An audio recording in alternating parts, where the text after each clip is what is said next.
Hi, welcome everyone to this week's episode of UK Edu Stories with myself, Bookie Youssef, and my co-host and friend, Mark Anderson.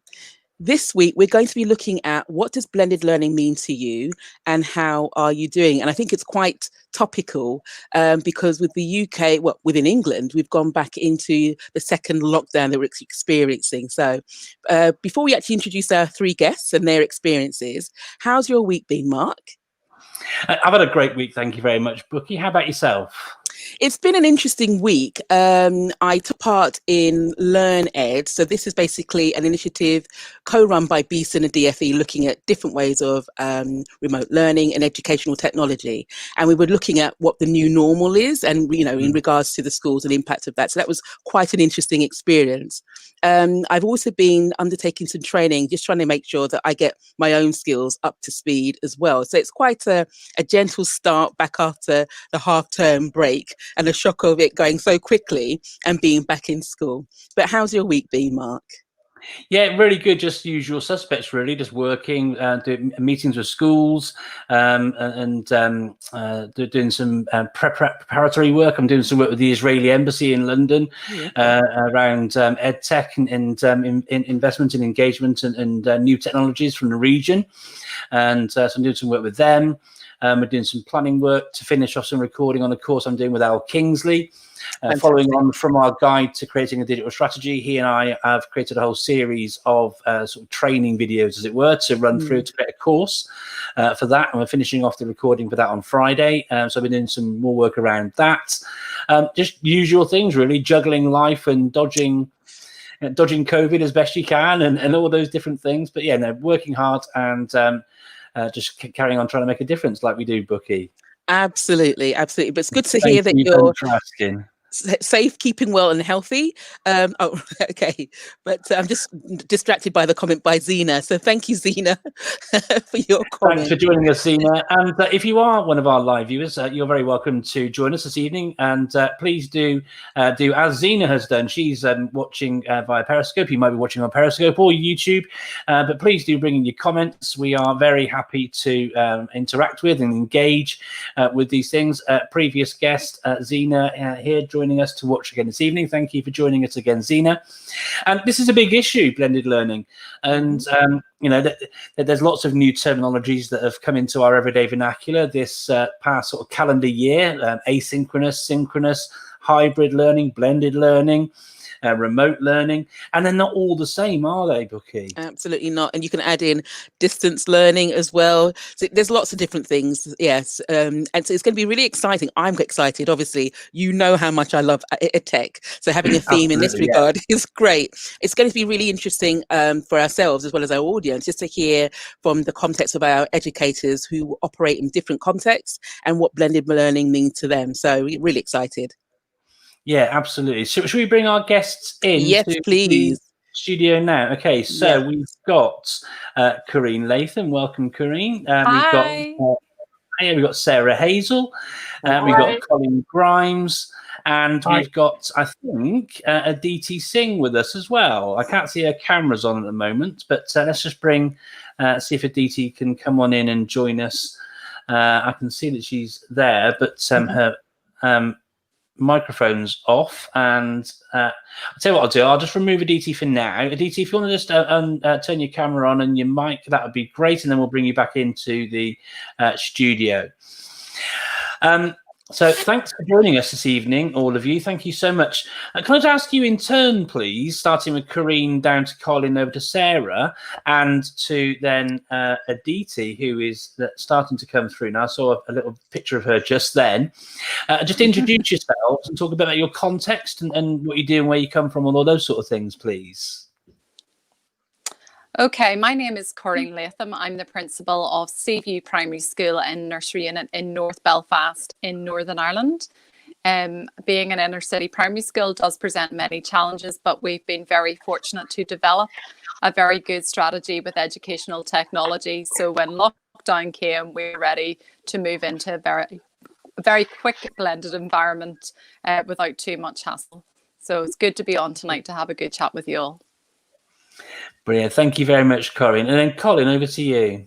Hi. Well, I'm currently now back to just being a Year 4 teacher after a couple of years of 3 and 4 in a very rural first school in Northumberland.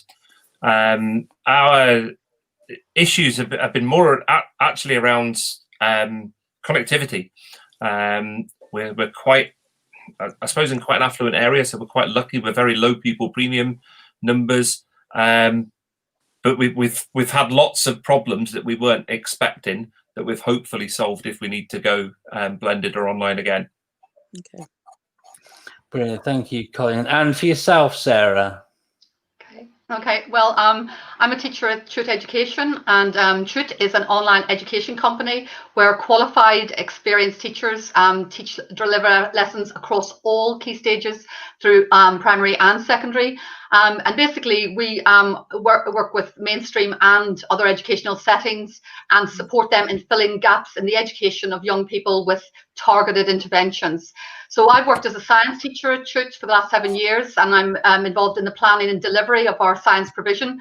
And like all the staff at Chute, I'm involved in basically developing our online pedagogy to ensure that it meets the needs of the students that we teach.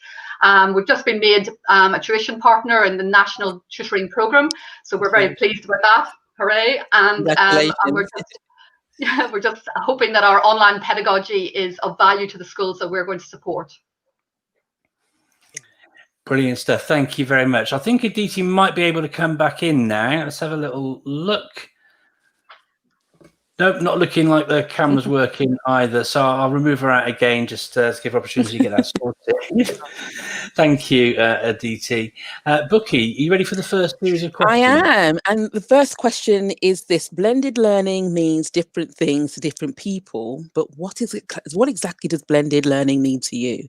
So I'll start with Corinne, then Colin and Sarah. If you can share your responses in that order, please. Okay, well, I think there's been a lot of confusion about blended learning, and I think it means different things to lots of different people depending on their context and what situation they have found themselves, especially going into a lockdown situation where head teachers had to think pretty quickly on their feet, and not every school will have had a fully developed tech strategy. For me, blended learning is really trying to balance the face-to-face with online and offline activities. And I think it's really a big challenge at the moment to try and get that balance. We have some pupils isolating, and we have children who are unable to come to school, and it is putting an increased pressure on teaching staff really to deliver the quality of teaching and learning that they need to with pupils at home while also having a class in front of them. So I think that we can very easily get confused. Remote learning, lots of people went home with paper packs and all sorts of things, which was really how we remote learn. But blended learning has to be a real mixture of using the face-to-face with the online complement. And I think I'm really excited that Sarah's on tonight, because I know that I'm going to have a few magpie moments with her. But I do think it is very challenging depending on the context that you're in and how you have developed that plan to suit your children. Thank you, Corinne. Yes, and also for highlighting the fact that it's something that can be confused very easily, and make it, and the key aspect is the mixture, how you actually blend the face-to-face learning environment with the offline learning environment as well. So thank you for that. Colin, what are your thoughts in terms of what blended learning means to you? Well, we've really said the same. It's led by the environment that we're in and what our learners can access. And we took a view very early on that having a teacher sitting in front of her computer on Zoom with 3, 4 and 5-year-olds just was not in any way going to be useful. We weren't going to get the engagement from that. So we went for a real mix of online and offline stuff, and looked at ways we could support parents with our younger children, as well as supporting the older children in our school. Bearing in mind we only go up to Year 4, so I'm only looking at 7 and 8-year-olds. Oh, right, okay. At the top end. So that made a massive difference, and it kind of annoys me when you see the press going on about and certain politicians going on about online learning being the way forward, and thinking, actually, have you tried to do that in a primary school with young children, and we're trying to get them away from the screen sometimes without sitting them in front of the screen for 6 hours a day. Mm-hmm.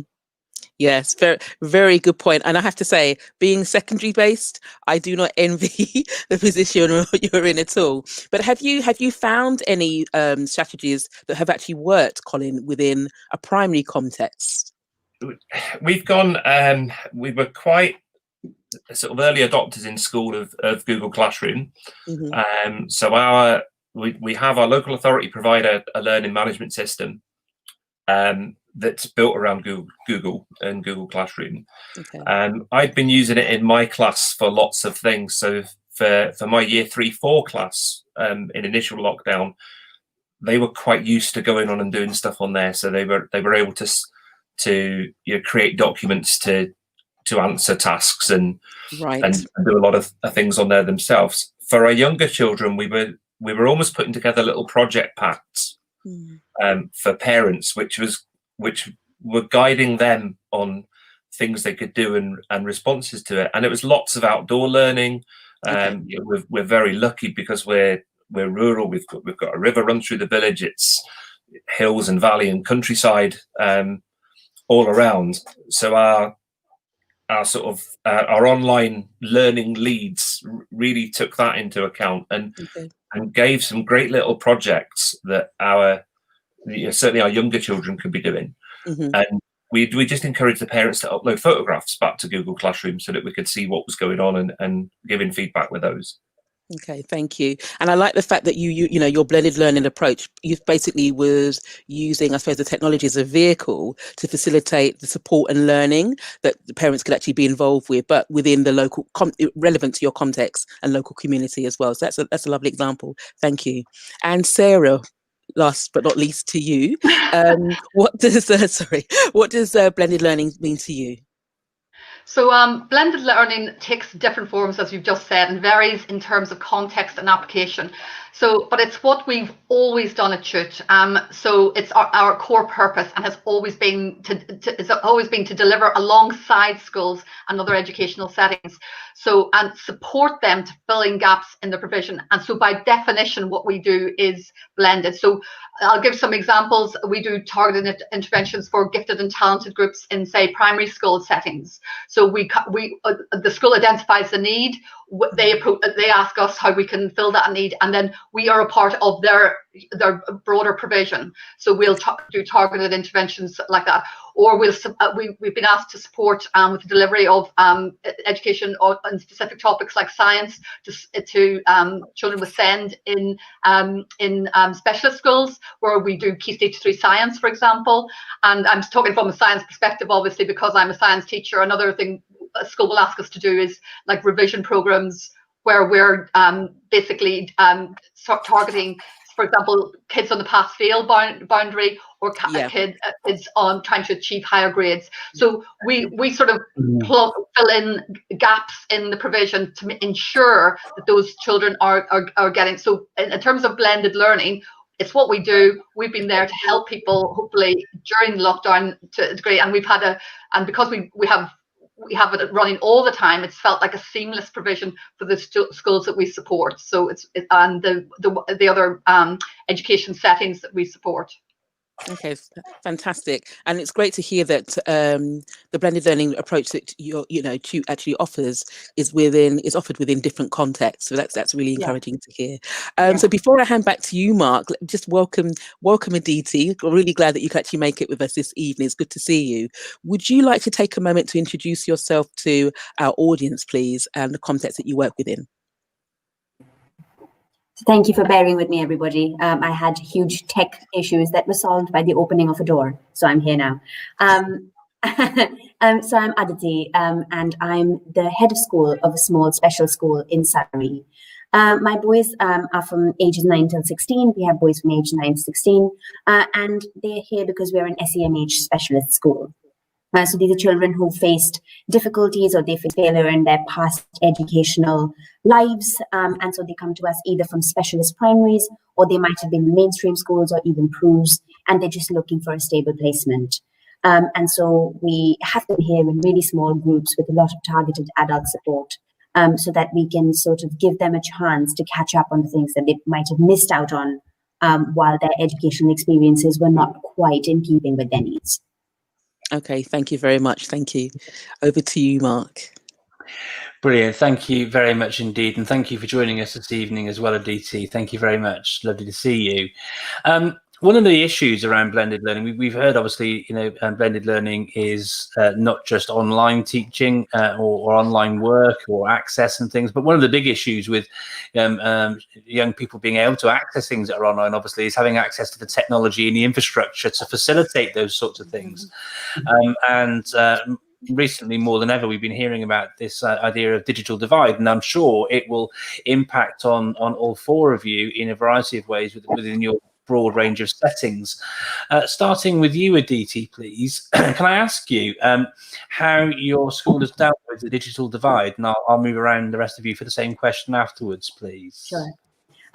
So bridging the digital divide, I think that's been the most difficult part of getting our blended learning offer to any kind of fruitful, productive end. Because as it turns out, a lot of the children that we have in school, they use the internet and they use digital devices a lot, but they're using it quite a lot for emotional gratification rather than for skill building. Yeah. And the skill building is quite implicit in a sense to everything else that's going on. And so they might be really good at using Snapchat and they're really good at social media, but they don't actually have any confidence around logging into their emails and being able to send a functional email or to use Google Classroom or to be able to access or even have the executive function necessary to recognize that when material is posted in a certain chronological order, it's because it's building on previous topics. And of course, I generalize. And of course, there are children that are absolutely able to do that. But it's almost been like a gap analysis of its own, where we've had to assess, and it literally is an individual story per child. Where we've had to go, well, I think this group might actually need a few lessons with us in how to log on, in how to access their emails, in how to make this online platform make sense before we can even move on to the stage where we can set assignments in Google Classroom, where they can access their assignments and generate things that are meaningful to both them and us. So it's been quite like a curriculum within a curriculum, if that makes sense. Yeah, and it is difficult for young people to get their heads around all these different sort of platforms and how to access them and make the best use of them using technology for learning. It is really difficult. How have you found things with your learners? Because it's particularly difficult, Colin, with young people as well, isn't it? Particularly the ages you're talking about. We said exactly the same right at the start. We didn't want to introduce any new technology, and it was almost every day. I mean, I remember you and I having this conversation very early on in lockdown about all these things that were becoming available and websites that were making stuff free. And we're thinking, well, our learners never use this. They've never seen it. Let's stick to something simple that we know. And that was saying, our model was either using Google Classroom or, for our very youngest learners, we have all our parents linked up with Tapestry in the early years. So the ability to use Tapestry memos to send some learning ideas out to parents was there as well. So we kept things very, very simple to try and avoid some of those problems, and we deliberately didn't use anything new. And even now we're seeing there is some great stuff out there, but if you're not using it in school every day, then we can't expect those children to use it at home, and we can't expect the parents to get onto it as well. We looked at various things that were there for free. That were fantastic. The Classroom Secret stuff was fantastic, but it was something else to log into that we had to then try and send login details home for people that didn't have them because we weren't using it in school. So it was just being very mindful of that, and also in a rural setting, we have families that rely on 4G for their internet, and someone cut contracts and thinking we didn't want to go down the line of anything that was data heavy, anything that was reliant on video. We wanted very, very quick, asynchronous. Here's your task, do it any time during the day, upload us some photos and we'll look at it, give you some feedback on it. And it had to be that simple for us. And it worked. The parents liked what we did. we've tweaked it a bit if we need to use it again. Brilliant, thank you. And keeping it simple, particularly when you're having to switch. One of our recent episodes was about being able to switch to remote learning in a heartbeat. And one of the key sort of messages that came from that episode was where our guests talked about implementation and keeping these things as simple as possible for stakeholders, not just for the students, but for parents in particular, but also for teachers as well. One of the biggest issues with engagement with technology implementation is teacher confidence and competence, and so all these things come into play with all of it, don't they? So, moving to your setting, Corinne, in Belfast, how have you been sort of managing the sort of digital divide within your communities? Yeah, I think it's full credit to my ICT coordinator Lynn and Robin and a few other of the really amazing teachers that work alongside me, that they were able to develop the systems that we wanted to use. A bit like Colin, I didn't see the point in introducing a lot of new things whenever we were, getting ready to go into this experience. And in fact, I actually love what Colin was saying there about the passwords. We really do need to kind of strategically think how children can just have one logon. And I suppose in Northern Ireland, we're very fortunate that we do have a platform that every child can have one login to get into the likes of Google Classroom, Microsoft, and a lot of other functional apps. And that was a really good platform just to spring off into this. We, like Colin, had a number of things that we already use with our children as part of home learning. So there was already a bit of a blend going on. Things like Seesaw, which many primary schools throughout the UK will use, Purple Mash, Doodle Maz, Doodle English, those types of things were there. The children were familiar with them. And then it was actually the strategic thinking within that ICT team to try and encourage people to start to think about, right, this is the lesson I want to teach. This is what the learning objective is. This is how it's going to appear. But what do I actually want to tease out? What is actually the learning? What do I want to get from using this functional tool? And I think that was actually the game changer when people started to realize that really taking a photograph of a worksheet and placing it on a platform isn't really going to deepen anybody's learning. And in fact, the big challenge, never mind the Wi-Fi, was that most children don't have printers at home. So trying to really think about how you deepen their cognitive thinking and retrieval and all of those things. So we did start to change, and I think that the challenge with blended ed is always having a plan, and it's really reassuring, Colin, to hear that your school had a plan in place initially, whether it was lockdown or not, and you stuck with that plan and you just kept going, and now you're in a position where you're back in school. You can learn from the practice of other schools and or even other countries, and hear of the good things that are going on, and maybe dip your toe in the water with that as well. I think that's amazing. Really, really encouraging, really. Brilliant stuff. Thank you very much. I'll leave it for now on that question, and I'll hand over back to you, Bookie. Thank you. Thank you. Yeah, so this next question actually taps into a little bit with regards to what Corinne and Colin said about the need for to be strategic and having a plan. So my question is this: what type of things should school leaders have in place to ensure that blended learning works well within their school? So I'll start with Sarah, if I may, please, because it's interesting to hear about the context with you work. You're not quite in schools, but you're supplementing what schools actually do. And then we'll go to Aditi, Corinne, and then Colin. Okay, so obviously blended learning is what we do, but I'm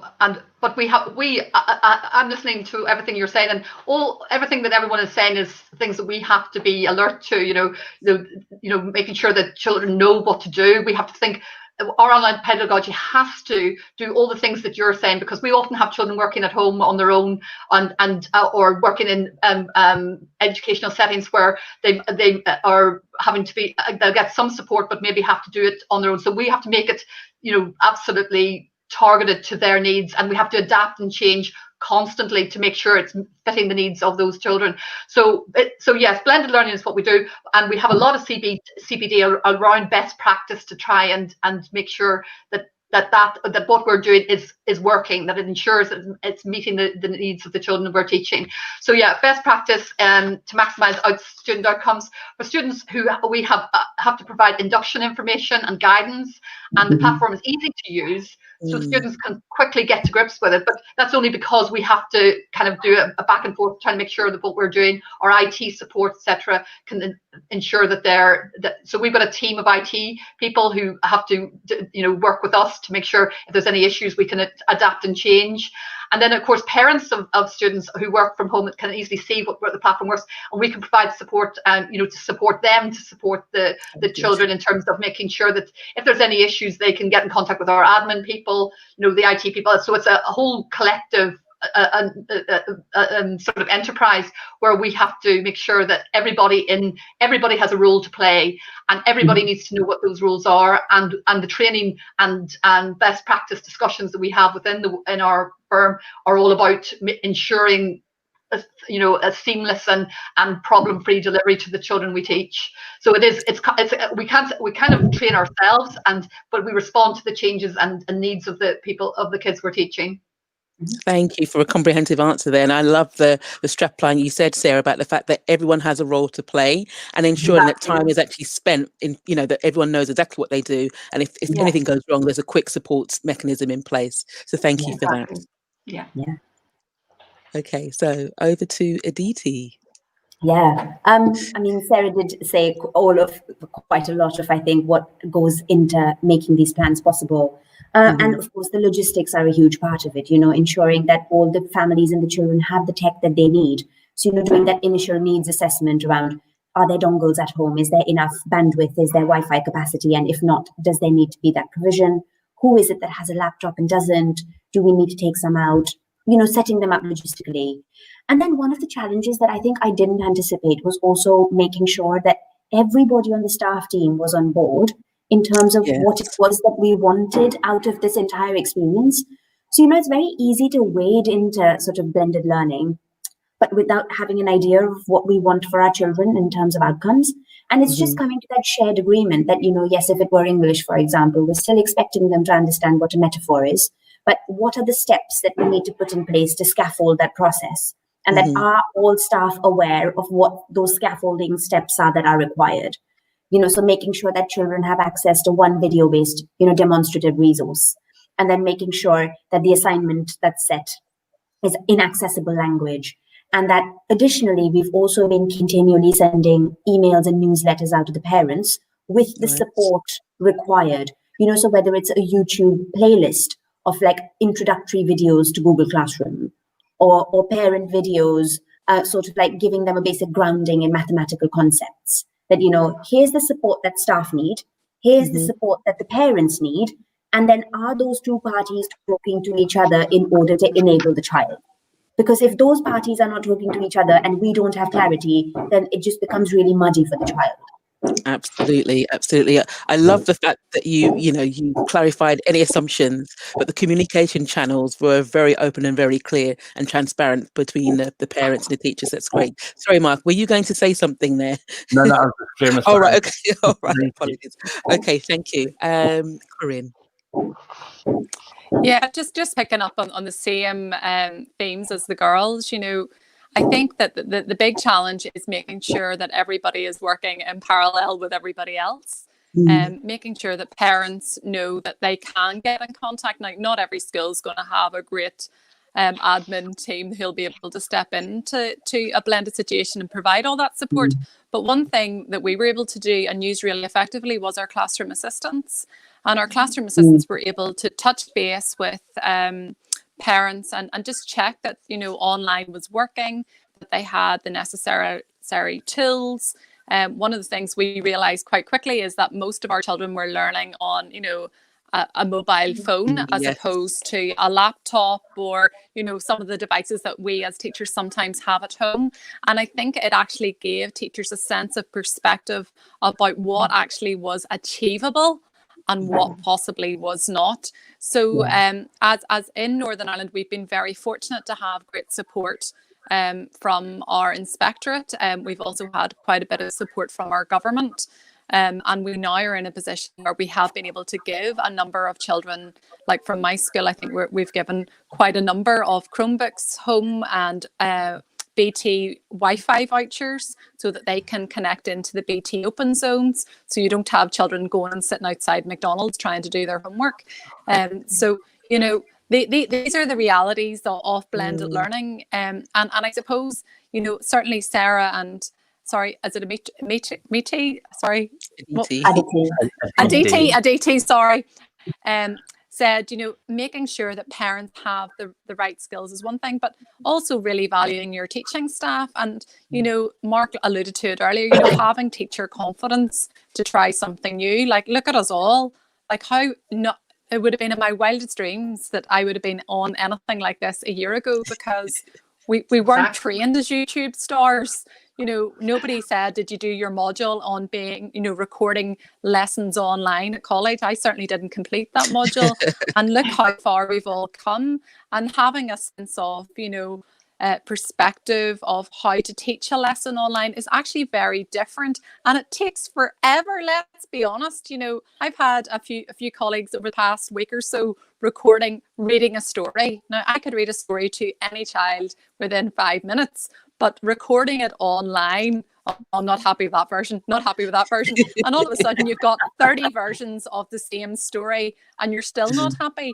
So I do think, you know, we still have a little bit of the journey to go with blended, because the training that's being provided perhaps is still so focused on the tool as opposed to the pedagogy and the science of teaching online. And I think that's the big challenge for me with blended learning. You know, thinking about how to teach online is very different to teaching face to face, and the time it takes is and that's why, Sarah, I'm in awe.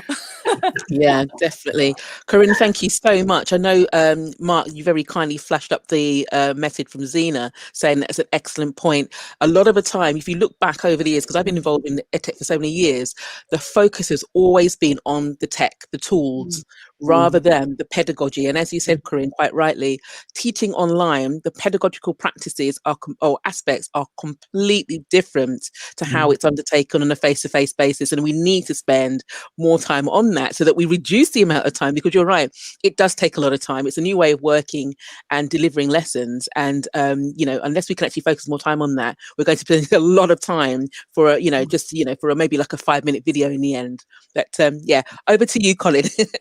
I mean, very similar. We decided early on that we didn't want to be flashy. It would have been very easy for me. You know, I'm sitting at home with my thousands of pounds worth of kit, whereas, you know, some of my our other members of staff were just sitting with a 10-inch Chromebook.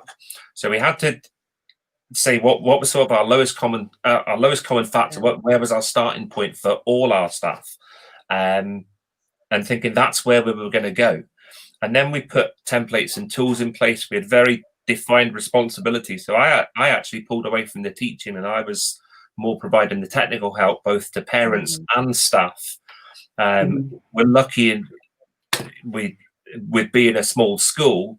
Obviously, we're still staying open as well, caused pressure as well. So the staff that were in school were kind of taken out of the online mix. We had 2 members of staff for various reasons shielding. So they looked after the content for online. I provided the technical know-how to go with it and made it happen for them, whilst teaching them so that they could carry it on for the weeks where I was in school. And it was about being very targeted. Here's something we want to cover in year 1 and 2. How are we going to do that? How are we going to work around that for a week, maybe even 2 weeks with some things? And what do we expect the children to send back to us? And we think it worked really well. We learned about the printer thing very quickly. I had a stream of parents emailing me at various times of the day saying, we don't have a printer, please stop sending worksheets because we can't do anything with them. But we'd taken that for granted. And then again, people telling us they were accessing via phones.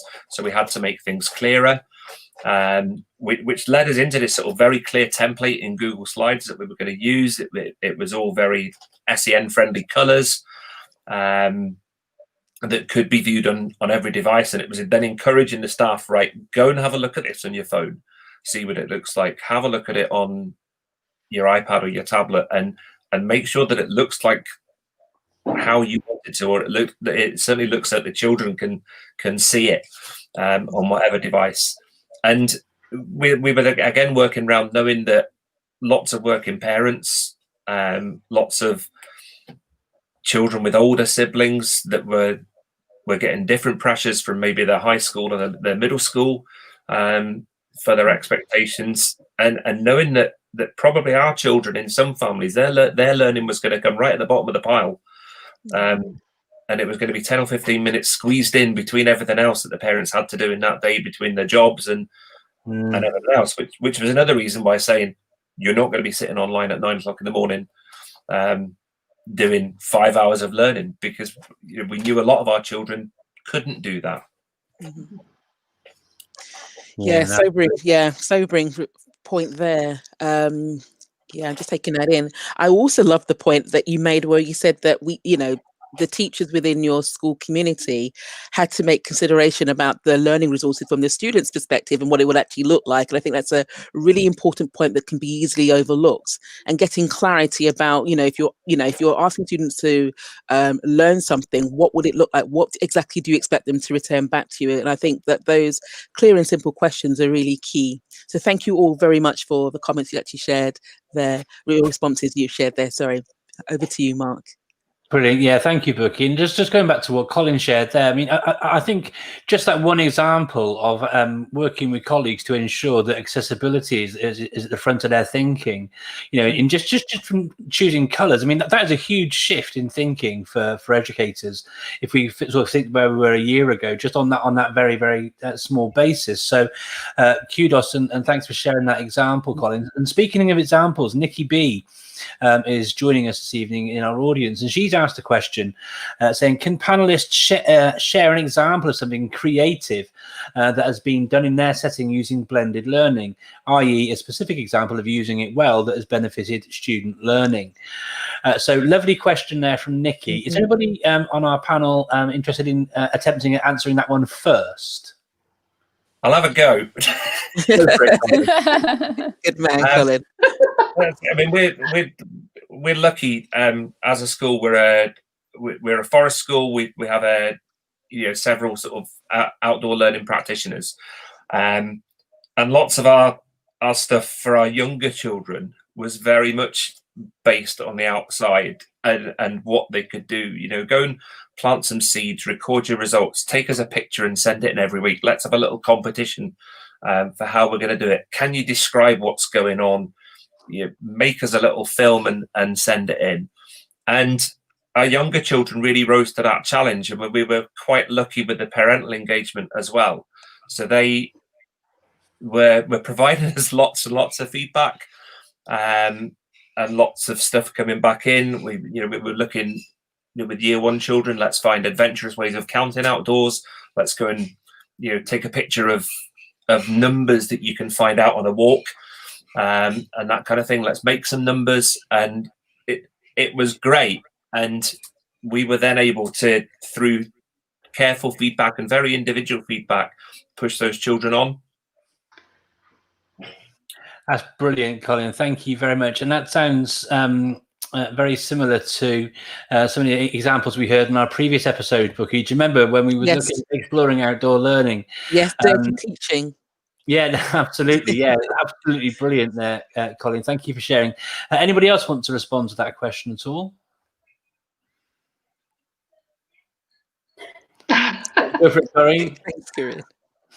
I'm sure you got lots of examples. I mean, I was blown away with the innovative uses of technology when I visited Seaview. So I'm sure you've got lots of great examples, Corinne. Yeah, I think again, just kudos to staff, and I think the big thing that most teachers have learned is trial and error. Give it a go, and it may not work, and we might never do it again. But we'll do it, we'll refine it, we'll make it better, because we want the very best for our children. And certainly, I had a great member of staff who created a number of videos for our EAL children.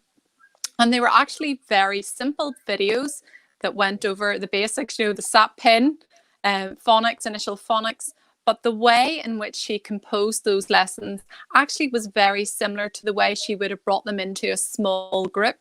And certainly whenever we returned to the school gate, one of the lovely stories that I heard from one of my newcomer parents was that the reassurance that they got, one, from seeing the image of their teacher teach the way she normally would when she was in that small group setting. The videos felt very personal towards those children. They were able to start them, they were able to stop them, they were able to go over the content together. And that made a huge difference. And I actually genuinely was quite surprised with one of our Syrian children who came into school, who actually their language acquisition was better because they had listened to a lot of stories being retold by their teacher. They heard lots of examples of, even silly things like craft videos or, let's go out and explore videos, or just very simple things. And they were constantly listening to them, which actually improved the spoken language. And it's a very basic example. It's nothing fancy, but look at the learning that was achieved. And the outcome from that learning was that we have a young person who has been settled in Northern Ireland, who is now talking with a Northern Ireland accent, which Sarah and I know is the best accent. But they're so confident. They're so confident, to share what they learned during lockdown, and that was really because an EAL teacher, a newcomer teacher, was doing very simple little videos that could be shared, and really very effective. That's a wonderful example. Thank you for that example, and thank you, Colin, for jumping in there as well. Thank you. Bookie, do you want to jump on to the next question for the panel? Yes, well, actually, it links to Corinne when you said about the surprise of how well the Syrian student, their language acquisition and the learning that took place. So my question to the panel is this: what has surprised you about the blended learning approaches used within your setting? Anyone who'd like to answer that question first? I'm happy. Okay, thanks, Aditi. Okay, thanks, Aditi. Oh, me. Okay. Okay, yes. I think the thing that surprised me is that in a CMH setting, you think that most children will be averse to any kind of virtual engagement because it's almost like it's too many steps to process in order to get to the secure adult who helps them with their emotional regulation. And so I think what we'd anticipated was that we would actually just have no engagement. And while that was true in some of the cases, for some of the children, as it turns out, they actually prefer it because it lessens the anxiety that they feel due to interactions with too many of their peers. And so I think that some of our English and our maths teachers found that they were actually able to work more meaningfully through key conception stages and through key ideas with their children online, just because there wasn't the anxiety or the peer pressure of needing to perform or be hindered by the emotional states of their peers. And so some of these children emerged from lockdown with more conceptual understanding of their core subjects than they would have had they been in school.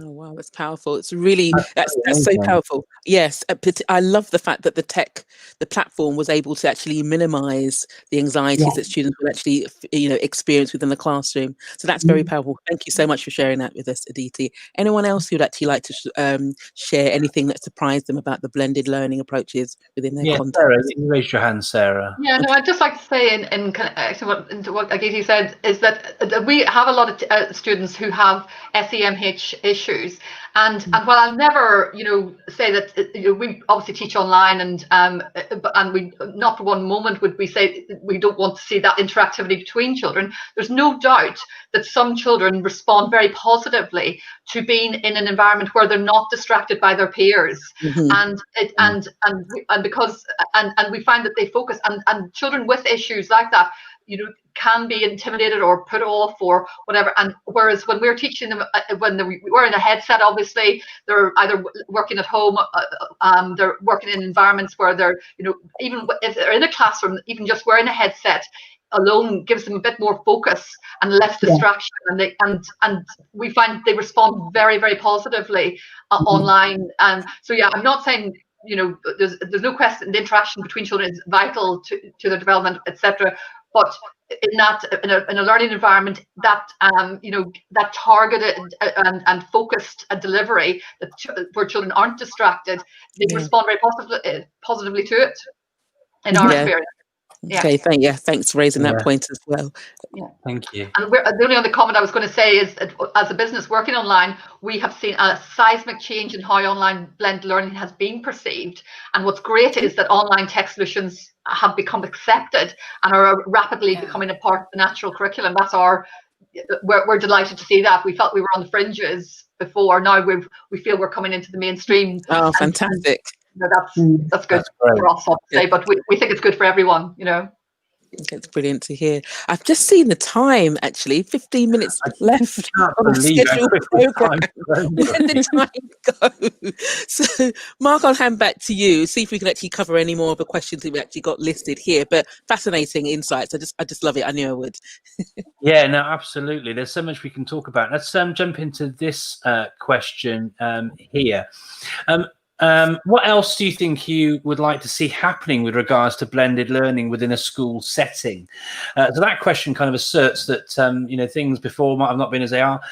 Things you might have learned perhaps over the last 9 months, things that you've sort of tweaked. So Colin, you mentioned some tweaks and things that you've changed. How about yourself, Corinne and Aditi and Sarah? Start with you, Corinne. Listen, if I got my list out, it would be so long. All the learning that has went on in this mind. I don't think I had a day in lockdown where I didn't tune into a webinar, an e-course or something. Yeah. I think we teachers became like sponges during this time. And I think that professional growth has been really amazing. But one of the things I think that I have taken away is just that need for a greater strategic approach to this digital ecosystem. And if we're going to have to live with this for a while, we do need to have a better plan in place to meet the needs of all learners. So we in Saviour are trying to think ahead, and we're trying to plan ahead. If we get a minute, we're making videos, we're thinking about how we cover key concepts. And I think it is right that, some children do respond better when they're in control of that learning. And it is that, they can start it, they can stop it, they can learn at a time of their choosing. But I also think that staff do need to have more time to prepare this model. We were all catapulted into it. Yeah. And the science, we've actually said in our school that we've been more about Maslow than we have about Bloom's, because we've had to put that recovery curriculum in that Barry Carpenter talks about, the care, the love, so that children actually have, the teacher in front of them, the relationship maker, the key adult, so that we can get to that next level. And I suppose at the minute, a lot of teachers are feeling their stress levels are quite high. They're quite anxious. They're concerned that they're going to end up with COVID. And somewhere in the midst of all of this, we could go into a national lockdown again, and we're all back to this point where we just go remote again. And I suppose thinking about what Colin was saying, we're all at different points, and it's so lovely to hear where everyone is, but we have to have some national approach to moving this forward. And I know that the 4 nations are all working very differently to how they meet that need, but I do think there's a challenge for us all to support them in getting to that goal. And whether we use platforms like this or other platforms, I think that everybody should have a voice within educational technology, because it will be the future. My son even did online work experience during half term, what it was like to work from home. Like, who would have imagined? Oh, wow. That is amazing. That is really good, because one of the ideas that I shared ages ago, about the future is the possibility of online work experience. So it's great to hear that is now a thing. So, and it was on it's like to work at home, did you say? Yes, it was Deloitte Career Shapers, highly recommended out there for any careers teachers. But it gave him a good example about what life could possibly be like working from home, getting up, logging on, staying online, taking breaks, all of those things, really important. Oh, fantastic. That's really interesting. Thank you, Corinne. It's interesting you made the Bloom's and Maslow sort of comparison there. It reminded me of an article I read recently by a Scottish teacher, Mary-Claire Kelly. She wrote about, I think the article called Substitute for Love. teaching under lockdown, this sort of thing. And it was talking about actually the salmon model. And obviously with the salmon model, the idea is you try and sort of move yourself up. But actually, in the situation we're in right now, what we're really looking for are really strong strategic ways that we can actually do that substitution, where you're substituting the analog and using things in a digital way so that you can actually ensure that learning still continues. And that really resonates with the things that you're talking about there as well. Aditi, are there any things that you've sort of tweaked and changed at all over the time in relation to blended learning that might be an interesting sort of development or things for our viewers to think about?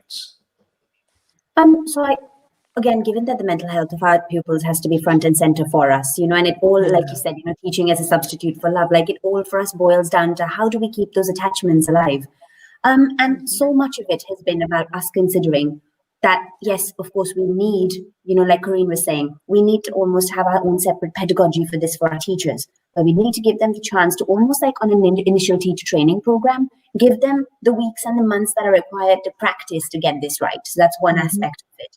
But equally be able to embed the mental health support in, but through the blended learning approach. So how is it that we can enable a psychotherapist or a counselor or a mentor to make effective use of the time that we have with our children? Or how is it that we might want to actually do an intervention? So it might be an anger management intervention or a literacy-based intervention. So if we were using a program like Toe by Toe, how could we enable the child to still do their phonics programs with us in addition to any of the curricular materials?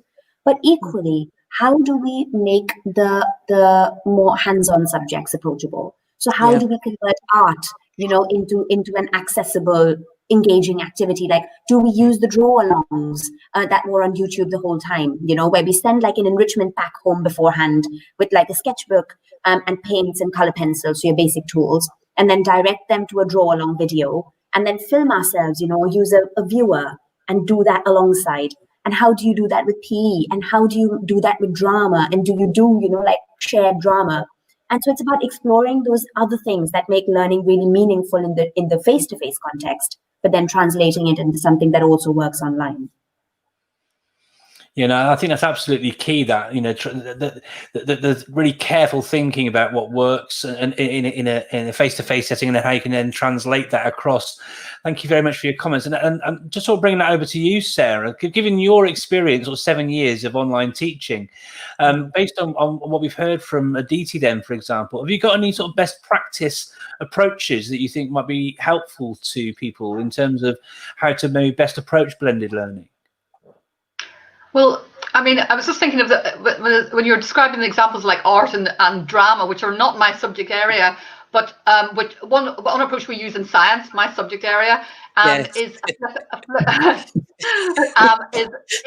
a flipped learning approach. And I actually recently, and I'm just trying to remember, Global something Alliance, because like Ukraine, I have been like a sponge. I've never had so much CPD in my life as I've had during lockdown, because it's so accessible and you don't have to go anywhere. That's another story. But basically, one of the things I saw was about flipped learning, and we use it in science because we've got these 45-minute lessons where we're trying to convey quite a lot of heavy-duty information. It's a lot to take in, and a flipped learning approach is something that I think is very valuable in this regard, because and what you can do there is you set a task that allows the children to develop their understanding. And one of the best examples that I saw on this Global Alliance webinar I saw was where a drama teacher was explaining how they used flipped learning. And what they got the children to do, and what I do with science, is to go and watch things or develop things. And then when they have the time in the classroom, the very limited time, even with a normal situation, because you can't achieve a lot by the time you get the kids in and you do X, Y, Z, they had basically done a lot of preparatory work. So the classroom time was spent, really looking at what they'd produced, what ideas they'd come up with, and it made the value of that lesson much greater, because the children were already in the zone before they even arrived in the lesson. And as I say, it works for science. It certainly worked for drama in this example I heard on this webinar. And I could imagine it could work for art, where you give a child a task for art, and they bring that art picture, and if you can share a screen where they can see it and discuss it and suggest improvements or additions, or let them talk about what they were trying to convey, I think that's something that I'm keen to introduce more in our online world. But I think it could be it would be incredibly valuable for lots of other settings and as well. So that's a really interesting point you're making there as well. And there's lots of great things that you can do with technology now that support that sort of thing. So there are apps like Brushes 3 and Procreate, for example. When you create in those apps, you can actually then play them back as a video, and you can watch yourself doing them. OneNote class notebook now, for example, as well has a feature in there called replay. So when you're making your notes and things within OneNote class notebook, you can go to any note at any point in time, hit the replay button, and it will play back the creation of that note. And what's lovely with those sorts of activities is you get to see the mistakes that are being made, the journey from getting from.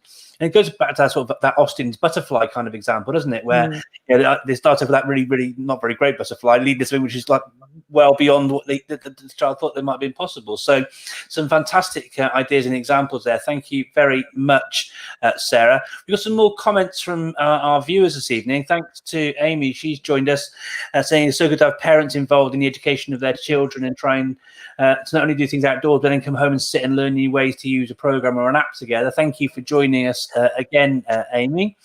And Nikki's come back to us as well that she loves, Corinne, your Maslow versus Bloom's comments.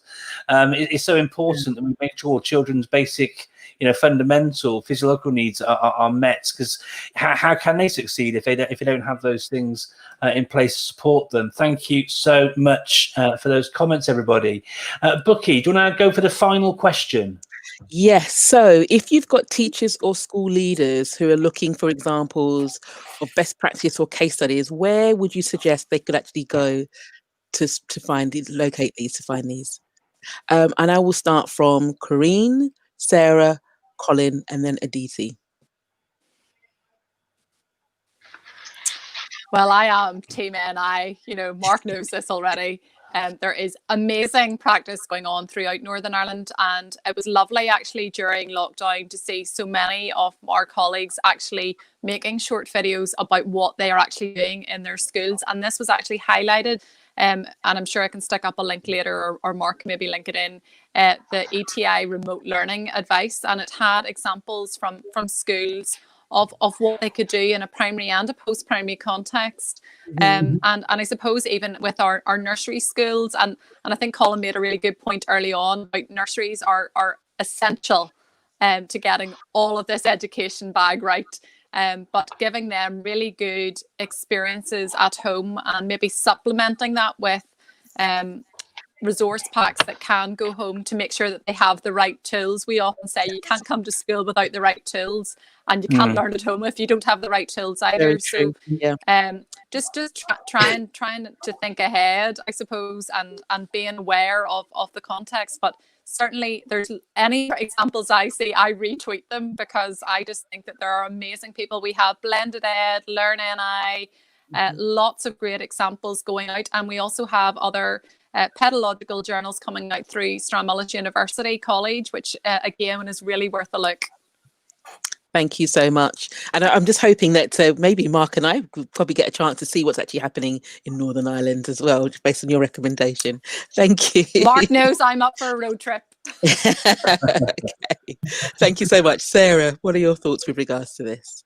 Well, this will sound like a serious plug for Chute, but if you go to our website, we have case studies on our website which show how our provision blends with other provisions and the students that we have. And we've also been involved in training a lot of people and everything, and that all comes through in those case studies and stuff. So yeah, it's just an example that comes to mind. But yeah, it's examples of where blended learning. I mean, even before I came on this program, I wanted to clarify what the world view on blended learning was, and it's a good example of what blended learning is about. I was sitting at my kitchen table with my phone and a cup of tea, researching blended learning, and the wealth of information that just poured out of my phone is just an indication of just what's out there. And of course, as Mark knows, I'm a massive fan of EduTwitter and everything it has to offer. And if you go looking, you will find a world of stuff that can support people, practitioners in every sector, I would say. Okay, thank you so much for that. Colin, what are your responses? I think it's got to come down to a sort of more local level than that. If we look, the majority of teachers aren't on social media for their teaching. So we see some great examples, and I've been put in touch with some great people over the years I've been involved. But I think our local authorities and our MAP chains need to be pointing their staff in the right direction. And here's some good thing. It's a time, I think computing leads sort of work their backsides off getting all this together. And my worry is that we're all going to get forgotten about again as we move backwards. So we've got to move this forward. We've got to take all the stuff that we've learned and be sharing those lessons and getting it out there to you. If you're a local authority school in England, if you've done something really good, make sure your school improvement partner knows. Make sure your local authority knows, so that they can put things together to point people in the right direction for what is good practice. And perhaps even, I'll even mention the dreaded Ofsted. My wife's school had a visit from them recently, and it was a good way for them to share what they'd been doing as a school, and to get some validation back. And hopefully the idea from that project is they're going to push out some stuff that is not necessarily best practice, but what worked for certain schools in certain environments. Okay, good point. Yeah, a very good point. Thank you for that. And I hope you're interesting, Colin. So that's sort of interesting to hear the sort of feedback from the Ofsted visit. I work with quite a lot of schools in the Middle East, and they had what we call DLEs, which were distance learning evaluations, and sort of delivered by their equivalent of Ofsted inspectors. And they did curate sort of best practice and the sort of the best things that were happening and sharing that outwardly. So that's definitely something that I think we should be considering through our various inspectorates. Obviously, we've got different ones in the various sort of UK states. But sorry, Book, I interrupted you mid-flow there. It's over to Aditi now. Sorry. It's okay. I think I was going to echo the things that Sarah and then Colin just talked about. So the way that I've been looking for best practice has been, obviously we are quite restricted in our physical reach at the moment. And I'm a part of 2 different conglomerates of Surrey heads, which is really useful. But then also just going and looking at Surrey County Council's local offer in terms of the special schools, and then just using their websites to see what practice is being shared, because I know a lot of the schools that are further along on this journey. So ours is like, our context is very new. I've only been here 6 weeks and we're still in the development phase. But going to more established schools and sort of going to their websites in the local area, looking at their offers, and then starting to have those mutual dialogues going, look, I've got this aspect of practice that's working for me. Can we talk about it at the conglomerate meeting, and then start to share? So I think working within the local context has been really, really important. And, just listening to everybody, we would really benefit from almost like an aggregator website of best practice, like a central repository of resources that people are creating. Because like everybody said, I think we're all at such different stages of this journey and we're all learning. It would be really useful to learn from each other. I think we benefit from it. No, very true. I know the DFE, I remember looking during the summer holidays, sad that I am, they had like some kind of directory, but looking at schools. I think they were like Leeds schools and things like that. So, but they've removed it. They've removed it. Did they? The COVID guidance page that sort of linked through to a great case study on the DFE's website have all been removed, which is just, to me, I know. But that's an amazing piece of advice that we just had from Aditi there. Honestly, going around and looking at other schools' websites and finding out what their policies are, what the way that they're working is such a fantastic way of sort of cherry picking the best things, that because you'll see things that that'll work in my context, that'll work in my context, and then cherry picking those things together. If whether you're on Twitter or not, that's such a great bit of advice there, Aditi. Thank you so much. Speaking of going online and things, what I've been mindful of is that I haven't actually shared your Twitter handles, because all of you do engage on social media. And so what I've done, and because Colin, you didn't have yours in, for example, so what I've done, I've gone ahead and just typed it in anyway, and I'm now going to display your Twitter handle. So if you're looking for some ideas or to connect with others, you can see Corrine and Sarah and Colin and Aditi's Twitter handles there. So that's a great way for you to connect with them beyond the show. Thank you all so much. I'm just mindful of the time. We have to start wrapping up now, Bookie. Thank you so much, Corrine and Sarah and Colin and Aditi, for joining us this evening. It's been fantastic to have all of your advice. And as always, we could always probably go on for another hour or three around the topic. But thank you all so much for giving up some of your Thursday evening to share with us. Really massively appreciate it. Bookie, did you want to talk for a moment before we wrap up finally about the 10th of December and why we should ask people to keep that date free in their calendars? Yes. So, Mark, right. Okay. So, if you're interested, we are going to be hosting a Teach Meet. Dare I say it? A UK Edu Stories Teach Meet, where we have lots of different educators, diverse educators, with a number of different presentations, sharing best practice, all to do with strategies and things you can actually use in your classroom. So that's a little bit of just a little bit of information just to whet your appetite. But we'll share more information with you next week. So I hope that actually encourages you to join us again next week. Brilliant stuff. Well, look, thank you all so much for joining us. It's been a real privilege to have you come and join us. Thank you so much. And with that, I think it's time for us to wrap up and say goodbye. So thank you so much for joining us. And we're back next week, same time, 7 o'clock, for another episode of UK Edu Stories. Thanks for joining us. Okay, take care. Bye-bye, everyone. Stay safe. Bye-bye.